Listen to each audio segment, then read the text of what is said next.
Hello, I'm Dr. Rob Yeung, an organisational psychologist and author of Answering Tough Interview Questions for Dummies, which is now in its revised and updated second edition. I train a lot of interviewers and I interview a lot of candidates myself, and I'm always disappointed when candidates don't do their very best. And one of the most important things which would help candidates to perform better is to answer interview questions in full paragraphs. So clearly not just in a monosyllable, and not even in just a single sentence. So, for example, imagine if an interviewer asks you, "Are you a good team player?"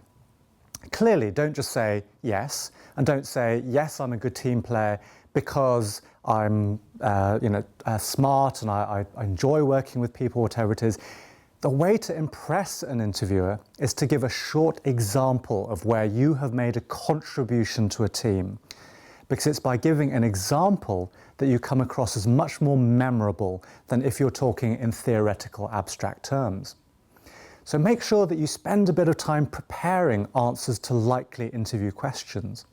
So if the job is to do with customer service, or if you're working in a team, or if you're managing people, clearly have examples that illustrate how you've demonstrated those skills in the past.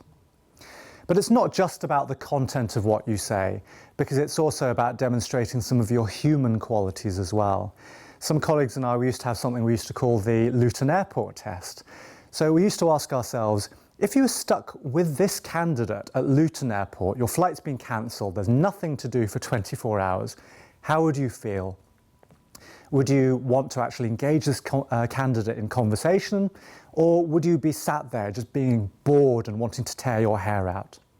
So for a candidate, make sure you can pass that Luton Airport test. Get your human qualities across. Be friendly, be warm. Show that you have a sense of humour where appropriate. Be ready to talk about interests outside of work if it comes up in an interview.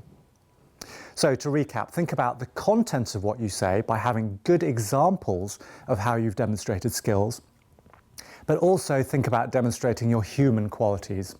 And that's how you will do really well in answering tough interview questions. So good luck.